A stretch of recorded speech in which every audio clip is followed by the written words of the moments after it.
Coach, we've asked you about the depth chart at quarterback several times before, but I don't think we've asked you about the depth chart overall. Is your theory on the two deep that what you said about the QBs, you want guys to make mistakes right now and not be worried about that? Or do you want that to be a carrot for them and you do want something set by the end of spring? I guess what's your theory on the depth chart? Yeah, guys are continuing to compete for those spots. Try not to look like too much like it's spring and then preseason as opposed to just a continuous practice. We have 15 here, spring game, and then we go into the preseason. We just want to pick up from where we left off that way, and it's the same thing with the competitions. Preseason's a long time; it's 3 weeks, and so injuries happen, different things happen, and we like to mix up the different guys working with each other. I think some positions it's more important than others, but we always want to have competition, and so we're not in a rush to name starters or anything like that. I don't think that's appropriate, really, until you get into the preseason. The competition is really good because that drives guys to get better. So in other words, a depth chart right now, but it's written in pencil. I guess you could put it that way. Sure. I mean, if some guys have been starters before or have a lot more experience, they're kind of the incumbent, and then the other guys got to beat them out. And a lot of positions we get to play depth. So, who was the starter last year, Paris Campbell or KJ Hill? I don't know. They both played, and they never really got into it. Who was the starter at Z? Terry McLaurin or Johnny Dixon? I don't know. They both kind of played. So I guess sometimes it depends on the position, I guess, too. What were you ranked, right? Curious what kind of interaction you've had with NFL people about Dwayne Haskins. It seems like there's some weird vibes out there about now he's not attending the draft. Was there a misstep along the way? No, he never planned on going to the draft. Even I remember talking, I think last year at this time, he said if I ever had an opportunity, I wouldn't go to the draft. He just wanted to be with his family, and he's got a big family, a lot of supporters. So I think he wanted to do something back home. I think that's something he always wanted to do. And we've had almost all 32 teams come through and sit in my office, ask questions about him. They've had people come through. They've had quarterback coaches. They've had GMs, owners, presidents, and so everybody's coming through. And there becomes a certain time in the draft where, guys' stock goes real high, and then they try to, shoot holes in them, and then right before the draft, they start to rise back up again. So it's just that's kind of how that thing goes down. You have no qualms about his ability to do any of that? No, not at all. Front row middle, Dave. Ryan, I just want to ask you about the spring game format. You mentioned there's going to be a running clock in the second half. Will there be tackling? Will there be a mixing of thudding up and tackling, touch football? Like, what should it'll be thud. Yeah, it'll be thud. Yeah. I just thought about it a bunch, and really tackling in the spring is a dangerous thing. We spend so much time and so much effort recruiting these guys, getting ready to go. Just don't think it's worth it to try to put the guys at the ground right now. That leads to my next question. Like, I imagine for a head coach, it's a difficult balance to walk as far as practicing tackling. You want to practice it to a certain degree, I imagine, but you also, there's a fine line there where you don't want to risk injury. Can you elaborate on that, and just how much do you guys actually practice bringing them to the ground? So we have a drill that we do usually every other day. I'd say we've probably done it 6 or 7 times this spring, where it's a tackling drill, where our guys go through and actually tackle. But it's a very contained, self-contained drill, where we limit the exposure to get injured. Third row left, Dan. Ryan, in terms of the quarterbacks, as you go into Saturday's game, what are the things that you feel like you need to see from them in that game environment as you continue to evaluate them? Yep, I mean the coaches are off the field, so now it's their team. What does their leadership look like? How do they manage the game? How does it look like managing the plays, managing the drive, understanding situations down and distance? Field position, things like that. Really, really important. Leadership on the field, energy level, body demeanor, all those things we'll be looking at. And obviously the ability to work a team down the field and score touchdowns. How important in your mind is the spring game part of the evaluation in terms of guys being in the stadium playing in front of a crowd? Not as much. It's kind of like when you go into the preseason and guys are getting ready to play. And there's a little bit of an exposure, like this game will be a little bit of an exposure to see how they do in that environment. But the body of work over 15 practices is really what we go back on, because we get to see that every day. We get to see how they operate, and it's our job as coaches to create game environments to see how they react. and to put them in those type of situations. The only thing that would be different was now you're in front of a huge crowd in the horseshoe and how you respond to that. So that's a little bit a part of it, but day in and day out, we get to see how they respond to certain situations. Front row right, Austin. Ryan, you talked at the start of spring about J.K. wanting more of the load or more carries. You guys planning to do that? What do you see as the complement to J.K. for the ground game? Well, I mean, I think that last year we got the ball to the perimeter a little bit more in terms of some of the bubble screens and like that. We'll continue to build that. The quarterback run is something that, we're going to be, more involved with again this year. And then, we'll see as we continue to build this identity on offense, because it is going to be different than it was with JT. It'll be different than it was with Dwayne, how we continue to do that. How have you seen that competition for the backup or 2 or 3 spots at tailback work out? It's been good. It's been good. Master Teague's had a little bit of a nagging injury, but when he's been out there, he's done a nice job. He's been very deliberate with his reps. I think he's done really well. Marcus Crowley's really shined. He's a young guy who's Gatorade Player of the Year in Florida, and he's got a lot of experience down there playing, but not in college. And so he's working through those reps, and he's learning every day. When he knows what he's doing, and he's playing fast, he's big, strong back, running downhill. And DeMario still hasn't practiced, so we haven't been able to see what we can get out of him. Front row right, Tim. Yeah, Ryan, real quick, give me one name of one guy this spring. Maybe he hadn't become a starter or something, but a guy you've seen make big progress that you think could be in the picture as this thing goes on. On offense? Yeah, either way. Yeah. Both sides. Yeah. On offense, again, as somebody that maybe hasn't played a lot, it probably is Garrett Wilson. Just seeing him make plays day in and day out down the field, I think it would probably be him on offense. On defense, again, Sean Wade made a lot of plays last year. He's been having a really good camp. And Josh Proctor's another guy who shined. He's got his hands on a lot of footballs, and he's done a good job. And when his eyes are in the right place and he's disciplined on each play, he is showing up. Spring football is sort of a tradition, going back eons. Would you guys now in this modern era be better served, do you think, by a couple of OTAs, for whatever you want to call it, or sessions, through the year as opposed to one? Just what's your thoughts on that? Yeah, I think anytime you do something like that, there is a ripple effect, and there are other unintended consequences and things that come through. So without just blurting out an answer, yeah, I'd love to do that, you don't have to think it through. But, there are things nowadays that we can do. We're not allowed to use a football, but we can do some, position-specific, drills and things like that. So that's good. And, we don't get to do a ton of football in the offseason, though. It's mostly conditioning things. And so the more we can do of that, I think the better.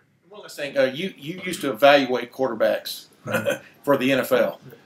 What is it about Dwayne more than anything else that you think stands out that in that final analysis when they decide to pull the trigger or not will be the deciding point for him? Yeah, I think when you look at what he did in 1 year, it's tremendous. But I think anytime you have a quarterback like that, you're looking for, what is his extraordinary skill? What is it makes him different? All the great ones have that. Excuse me. And I think his thing is his accuracy and his ability to see the field. He sees the field really, really well. And the ball was kind of always in the right spot. And, with 50 touchdowns and I forget how many interceptions, but he didn't throw very many interceptions. We threw the ball a lot. And so when you come back and really think about that throughout the season, I think that's really remarkable. And then his size. He's big. He can see over those linemen. He's not 6 feet tall. He can really see. So I think the combination of those two make him different. Second row left, Ari. Ryan, you've basically, done everything there is to do as a head coach, having coached some games last year and stuff, but it's your first spring game where, it's a big recruiting weekend. Yeah. How involved are you in putting together the list of who's coming? How closely do you talk with Mark? This is how do you go through? Can you just take me behind the scenes a little bit of just how much goes into the recruiting aspect of the weekend? Yeah, there's a lot. And we meet on it almost every day. We talk about it every day. And, Mark obviously is the guy who spearheads the whole thing, but we're all involved with it. And nowadays it's, 2019 signees who are coming back in to spend some time with us, and they're actually allowed to do a workout with Mick. That's great. See where they're at and find out, where they are in their progress. have meetings with them on football, different things. And then the 2020s are big, the 2021, so even 2022s. So big opportunity, great chance for those guys to see what game day's like, and the amount of people that show up for our spring game is extraordinary here. So that's a huge selling point for us and shows the support of Buckeye Nation. But we meet on it every day. We go through the schedule. We go through making sure that we're organized. All the people here. It is hard because there are so many visitors that sometimes you don't get to spend as much personal one-on-one time with each recruit. But the experience overrides that. And it's always really positive. Any new perspective that you might have now being the head coach in terms of how intensive this is, how different it is from just like a controlling aspect? I mean, being in this position now, is there any insight into how different you might view recruiting in a weekend like this? It's just that as the head coach in college football, that's what you do, is recruit. In some of the weekends, the big weekends we had, once practice is over, I go in my office and recruits are just coming through all the way until I go home at night. And there's no watching football, there's no watching film. That's part of being a head coach. And it's not something that surprises me. It's just what it is. That's the reality of it. But at the end of the day, when you have a group of guys like we have here, and the resources we have here, and you delegate and you empower those guys to really do their job, then that's the key to being a good leader. Front row left, Doug. When you obviously had a look at Matthew as a quarterback a little bit in practice at the end of last year after he got healthy, right? You got some sense of him. Watching Justin this spring, live for the first time, as you stand here now, what did you take away? Are there things about Justin as a quarterback that you maybe didn't know before he got here? Obviously, you'd watched as much as you could. What did you learn about Justin Fields? In the recruiting process, had a chance to recruit him, had a chance to watch him practice in the spring and watch his films, like you said, but not a lot of one-on-one time and seeing the way he works day in and day out. Very impressed with his ability to retain information, his football IQ. You forget for such a mature kid, he really hasn't played much football at all. So it's the same thing. He and Matthew were in the same boat that way. Really, he's a freshman. They're both really freshmen. When you think about that, like, it catches me sometimes that they were in high school last year. And so I think that both of the guys have done a good job grasping the information. But I think specifically the question you asked about Justin, I think his physical traits are tremendous. Just in terms of his size, his ability to move, he's got a strong arm, but then also he has good intangibles. He does. He understands what's going on. He sees defenses. He, like I said, he has a good football IQ. So those are kind of the things that we've learned, and we're still learning as we go. It's only 15 practices. In the grand scheme of things, that's not a lot, and so we'll keep building into the preseason. We've talked about Garrett a couple times in here. How is he blocking, and how important in your mind is that aspect of determining which receivers are going to be out there and how much that is part of their job? He's blocking okay. He can do much better with that. He needs to get stronger, and he needs to do a better job in the preseason on blocking. And so that is very, very important. That's when we start getting into Big Ten play and we start, playing against some of those hard defenses. We got to be able to block. That's a big part of it. He can improve in that area, and he knows that. It's one of those things we'll be talking about after the spring. But he's willing, and he's willing to stick his face in there, and that's 80% of it. And I know, as Lori asked, you're not making final determinations on starting jobs or anything close to that right now. But what have you thought about now being the head coach, that part of the job, when it comes down to who's going to play and who's not going to play? How will that go? How do you think you'll handle that? How much do you want to leave that up to the position coaches to make that ultimate decision? How much do you feel like, no, I've got to make the final call on guys? What's that going to be like for you? I think that, you start off with the position coaches, and, most of the time it's already going to be decided. You know who the starter is. Guys over a period of time and have a body of work, you kind of know who the starter is. And then the position coach gives his information, and if it's close, they both play. And that's okay. We've done that around here a lot. And so, at the end of the day, I have the final say. But, again, empowering the position coach and the coordinators to give their opinion. And then ultimately it comes down to me. But, the majority of the time, everybody knows who the starter is. All right, Bill. What position groups are you most interested in seeing how they perform on Saturday? No one group in particular, actually. I just kind of want to see how some of the guys go out there and play. I think when you look at on defense, a lot of guys have experience. They've played a lot of football, but they're in a new scheme, so kind of see how they put that on the field, what that looks like, in a game situation. On offense, we have guys who have some experience, but not a lot of game starts. And the receiver group with Austin and Ben and KJ, those guys are a little more veteran. Chris Olave's played some, not enough. The tight end group is a little bit more veteran. So those kind of what you're going to get out of those group. It's the guys who haven't done it as much. Some of the guys on the offensive line, the quarterbacks. I'm excited to see how the secondary plays. I got a good feel what the defensive line is going to look like with Chase and Coop and Tyreek Smith and those guys coming off the edge. Interior guys, kind of excited to see what those guys look like. They've had a really good camp, and then at linebacker, I think that they've got their hands on a lot of balls. They've created, had another interception today, got their hands on a pass, and they've been more active, so that's good. So you know what you're going to see with a lot of those positions, but some of the younger guys who haven't played, you just want to see how they react in the horseshoe in a game. Nicholas Petitfrere, his performance this spring, how much of a jump has he taken, and where does he stand in that competition? Again, I think one of the more improved guys on the whole offense. I'm really impressed with what Coach Studd has done with him. He got here this summer, and in a short order, he's really taken big strides. Is he perfect? No. Is he ready yet? No, but he's close. And very, very impressed with what he's done so far this spring. Very serious about his business and doing a really good job. Can you just kind of go through the injuries? Who will not play on Saturday? Yeah, I don't. If you have somebody specific, I can kind of. But yeah, Tough probably won't play. We're going to probably go through that in the next day or so and really decide who will go. But yeah, Tough won't go. Who else you got? No, he won't go. Yeah, the guys who have been kind of out, they're not going to play. No, Thayer won't go. Jordan won't go. No, he won't go either. Chris will be like, we'll decide him and some of the other guys here in the next day or so, kind of where they're at. Yeah.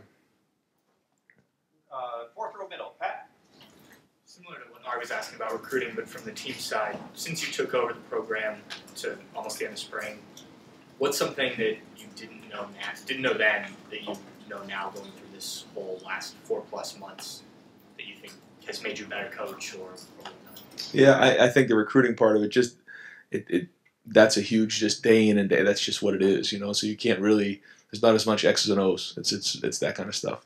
But it's something I knew, but maybe didn't appreciate enough is your staff and the trust that you have in your staff to, relay the message that you're trying to relay to the team day in and day out. And I think our coaching staff's done an unbelievable job of creating this toughness that we've been talking about. Toughness on the field, toughness, mentally, toughness, bringing energy every day, being consistent. And so our coaching staff really, and you rely on those guys, and you're only as strong as the guys that are around you. So you got to hire great people, you got to motivate them, and then they got to go do their job, and relay your message. And so that's something that I just really have thought about. Driving into work every day is how do I continually get the message to the team, and the best way to do it is through the assistant coaches. And I think we have one of the best staffs in America, and so we'll keep building on that as we go. Going back to the format with the game, are you guys going to draft teams? How do you break that up? No, we won't, because we want to have good on good. So we'll just kind of separate that out. And then some guys who have a lot of experience, take Chase Young he's not going to play very much, so he'll quickly be out of the game. And so then how do we get somebody else back and behind him? We'll have several guys with double jerseys, so we'll kind of move them back and forth a little bit. And making sure that we get those guys out of there early if we need to, and then we kind of go from there. But it really will be kind of like the first group against the first group, second group against the second group, and then as the game goes on, then we'll kind of adjust from there. Far left, Matt. Another part of the weekend is the coaches' clinic getting started in March. I mean, they've been doing it for years here at Ohio State. Just how important is that to the program? Huge. Yeah, our clinic that we're putting on starting tomorrow is really important to our staff. We've met on it several times, and the thing that we're doing is we're really going to do a great job in the clinics of having having an open door policy and trying to be as real as we can and give the coaches what they need in terms of helping the Ohio coaches and anybody else who's coming. There's going to be people outside of Ohio coming to this clinic, and we want to help them. And so almost everybody on our staff is going to be presenting. I'll be presenting, the coordinators will be presenting, and then we'll have chalk talks along the way. We'll be available. We're going to do on-field demonstrations on Friday. And I just really want to show all the people, especially the coaches in Ohio, how important this is to us and how we're going to be a resource for them. I got a lot of feedback on how excited all the coaches are about coming to practice, about the way we're recruiting their kids, about the way our staff is just attacking Ohio and the 3 to 4 hour radius. And this is just another part of that, just to show how important that is. We're going to be recognizing some really great coaches. Steve Speck goes again. Chris Spielman will be, so we're going to do a good job of recognizing those guys too. I think that's important. And then there's some camaraderie. We'll have, at night we'll have the chalk talks, and then we'll have some socials and just kind of spending some time and making sure how they understand how important they are to us. Second roll out, Bill. Ryan, I know that quarterback sort of coming and going is kind of the nature of the beast across the country now. For a guy like Matthew, who was here for basically a calendar year, has the entire picture change around to the point where he's the longest tenured guy in the room now after 1 year. Just how have you seen him handle that and sort of grow sort of in that new role this spring? Well, it was hard for him because when he was here last year, he really wasn't able to do much because the timing was such that he came off of that knee injury, and then the season started when he was really full-time. And by then, we didn't want to put him down on the scout team where he had guys coming over the walls at him, and he was getting exposed to getting a guy falling on his knee because it wasn't there yet. So he was with us, and he was kind of in the back taking mental reps while Dwayne and Tate were taking most of the team reps.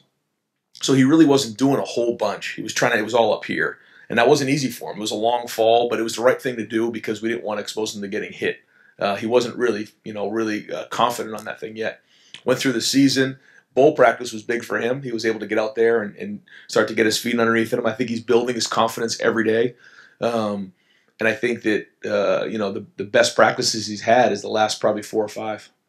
And I know when you're recruiting a guy, you're looking at his skills, obviously, but the fact that he sort of stuck it out in high school, knowing in the back of his head that he probably wasn't going to start until he was a senior, was any part of that appealing in your evaluation of him? You evaluate everything in this situation. His family, Minnie and Mike, are unbelievable people. His sister Ginger is awesome, and Matthew's a great kid. And so, when we look to evaluate bringing in anybody on our team, but also a quarterback, you look at the whole picture. Somebody jumped around from program to program, or were they loyal to their program? Did they work through and then have an opportunity, and then he goes out and has one of the best seasons in all of America and takes his team to a state championship in one of the toughest leagues in the entire country. So really impressed with that, and just really impressed with the way he goes to work every day, and that it's not about what happens if I don't win the job. Am I going to try to go move somewhere else? No, he's a Buckeye. And that's really important. That's important to our team. And he's getting better. I mean, he's throwing the ball really well, improving in other areas, being challenged by his teammates. So it's been a great spring for him. And we got time for one last question. Third row right, Rob? Ryan, you've made it clear you're going to be the play calling guy in the fall, but I think going into spring you said you're going to kind of let some guys have a hand in it. Sure. How has that gone? What's it going to look like Saturday? And what was the real purpose of that when you get right down to it, of having them do that? Yeah, I think a lot went into it. Kevin's mostly done some of that. Mike is, and actually, I've been on the headset too. And sometimes we'll have conversations before a play. What do you want to run in play it situations or situational times that we do that? And I think it's been good. It's good to hear what guys are talking about, what they like, what they want to hang their hat on. So I think that part's been good. But we'll split Mike and Kevin up at the spring game and then allow those guys to call the plays. I'll have a headset on listening in and give a little feedback here and there. But I just think it's good. I think it's healthy. I think it helps understand what guys feel strong about too, what plays they like. Because sometimes, when a coach suggests a play, if they feel strong about it, when they go in front of a group of people or in front of their position, they're going to sell it hard. And that's a big part of it. And so it gives you an idea of where guys are at. And it's been, Kevin's done a great job like he always has. He's been calling plays his whole life, so he's got an unbelievable feel for it. And so has Mike. How does that factor into the fall? Does it change any thinking you have of how it's going to work, the dynamic of play calling? But Kevin and I have always had conversations, whether it was the first year or this past year, always back and forth, even in the first 3 games when as I was acting head coach, it was the same type of thing. Kevin's always been involved with this, always has input, and typically we'll go through after a series. All right, what do you guys like here? Let's go a couple runs, a couple passes. We put a script together, and that's what we're calling. So, all the guys, and it's not just those two guys. I mean, Stud and Tony and Hart. They all have a hand in this play calling. So, and at the end of the day, we all own it.